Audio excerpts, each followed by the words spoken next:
New টাউনের সাপরজিতে আরাবুল ইসলামের সঙ্গে তৃণমূল নেতার শুভর বৈঠককে ঘিরে ফের তোলপাড় রাজ্য রাজনীতি।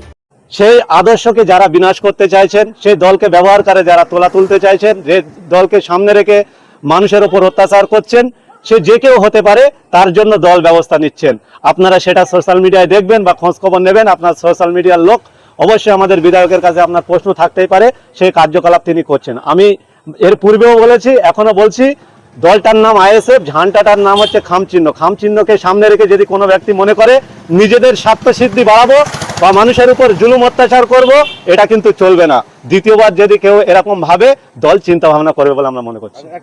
সেটা নওশাদ সিদ্দিকী মহাশয়ের ব্যক্তিগত জীবন। কিন্তু আপনি যে কথা দিয়ে শুরু করলেন যে ভাঙড়ের তাবড় নেতা, ভাঙড়ের মানুষের মধ্যে এমন একটা জেদ, এমন একটা ঐক্য, এমন একটা ভ্রাতৃত্ব জমে আছে না, বড় বড় তাবড় নেতাকে শেষ করে দিয়ে নতুন নতুন নেতাকে জন্ম দিয়েছেন। সেই জন্ম দেওয়া মানুষগুলো, তাদের চোখে কে তাবড় আর কে দুর্বল সেটা কোনো কিছুই নয়। আজকের যাই কেউ যদি মনে করে তাবড় নেতা, তাদেরকে বলবো একটু নান্নু সাহেবকে দেখে, একটু আরাবুল সাহেবকে দেখে, একটু ওইদুল সাহেবদেরকে দেখে একটু শিক্ষা নেওয়া দরকার। মানুষ হচ্ছে রাজনীতির বড় দেবতা, আর মানুষ রাজনীতিতে শেষ কথা বলবে বলে আমরা মনে করি। শওকত মোল্লা যেরকম জার্সি চেঞ্জ করা ব্যক্তি না, যিনি এই কথা বলেছেন, এই রাজ্যের বর্তমান যিনি মুখ্যমন্ত্রী শুভেন্দু অধিকারী মহাশয়, তিনিও কিন্তু জার্সি চেঞ্জ করা ব্যক্তি। যাই হোক, ক্ষমতার মসনদ এমন তাদের লোভ ভিতরে ঢুকে আছে, তারা রাজ ক্ষমতা কায়েম করতে চায়। এই রাজ ক্ষমতা কায়েম করার জন্য যা যা করা প্রয়োজন সেটা তারা করতো। এই ধরনের মানুষকে মানুষ নিন্দা জানিয়েছেন, অপসারণ করিয়েছেন। এর জন্য বাংলার মানুষ খুশি বলে আমরা মনে করছি। দেখেন, সর্বপ্রথম বলি, ভাঙড়ের মাটি হচ্ছে আন্দোলনের মাটি, ভাঙড়ের মাটি হচ্ছে সম্প্রীতির মাটি। এই ক্যানিং পূর্বে থেকে আসা, ক্যানিং পূর্বের প্রাক্তন বিধায়ক, তিনি ভাঙড়ের মাটিকে ক্যানিং পূর্ব করতে চেয়েছিল। যে ক্যানিং পূর্বে যারা মানুষ আতঙ্কে থাকে, তানার ভয়ে জড়সড় হয়ে যায়, ভাঙড়ের মাটিতে সেই কার্যকলাপ করেছিল। আমরা প্রথম থেকে এন্ড পর্যন্ত বলে এসেছিলাম যে এটা ভাঙড়ের মাটি, ভাঙড়ের মানুষকে লড়াই সংগ্রাম শেখাতে হয় না। শওকত মোল্লা সেটা হাড়ে হাড়ে টের পেয়েছে। যেদিন গণনা হয়, এই ভাঙড়ের মানুষ শওকত মোল্লাকে গিয়ে বলেছিল যে কেমন লাগছে বাবু, এটা হচ্ছে ভাঙড়ের মাটি, সম্প্রীতির মাটি। এখানকার সম্প্রীতি যারা বিনাশ করতে এসেছে, তারা ধ্বংস হয়ে গেছে।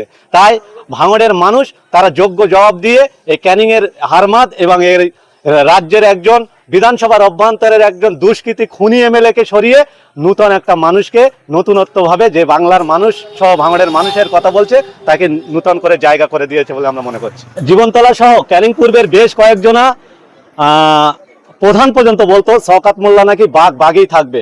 কিন্তু আমরা বলি বাঘই থাকবে। আমরা সর্বসময় বলি, বাঘ যদি বাঘ হতে হয়, বাঘের পেট থেকে জন্ম নিয়ে আসতে হয়। শওকত মোল্লা কোনো মানুষের মায়ের পেট থেকে জন্ম হয়েছিল। শুধু ডায়লগে বাঘ বললে হবে না। আইনের ছড়ি বা আইনের হাত এতই বড়। আজকের সেই শওকত মোল্লাকে বিড়ালের মতন, যেরকম বিড়ালের গলায় ঘন্টা বাঁধা হয়, ঠিক বিড়ালের মতন তাদেরকে ঘোরানো হচ্ছে।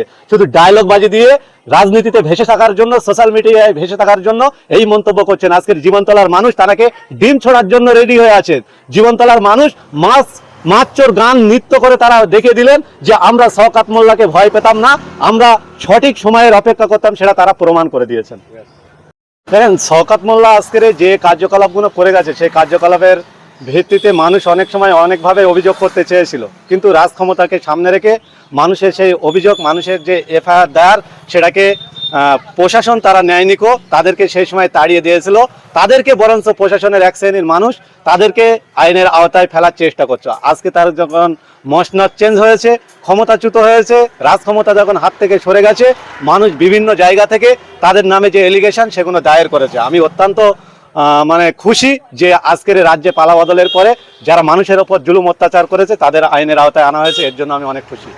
2011 সালের আগে সিপিএম করতো, 2011 সালে পালা পরিবর্তন হওয়ার পরে তৃণমূলে ঢুকেছে। আর এবারেও তিনি বিজেপিতে ঢোকার চেষ্টা করেছেন। রাজ্যের বর্তমান মুখ্যমন্ত্রী মাননীয় শুভেন্দু অধিকারী বলছেন আমাকে 4 বার মেসেজ করে ক্ষমা চেয়েছে। এটা আমরাও অনেক সময় বক্তব্যই বলেছি, সোশ্যাল মিডিয়ায় পোস্ট হয়েছে। এরা হয়তো ক্ষমতা লোভী মানুষ, রাজ ক্ষমতা কায়েম করতে চায়, যার জন্য মানুষের উপর, সাধারণ মানুষের উপর স্টিম রোলার চালাতো। আজকে যেটা আমরা বলতাম, আজকে যিনি মুখ্যমন্ত্রী হয়েছেন তিনি স্বীকার করেছেন। কিন্তু একটা কথা বলি, দেখেন, আমাদের দলের একটা শৃঙ্খলা আছে, আমাদের দলের একটা আইডিওলজি আছে, এবং আমাদের দলের যিনি নেতা আছে না, তানার আদর্শে আজকের বাংলার লক্ষ লক্ষ মানুষ সংগঠিত হচ্ছে।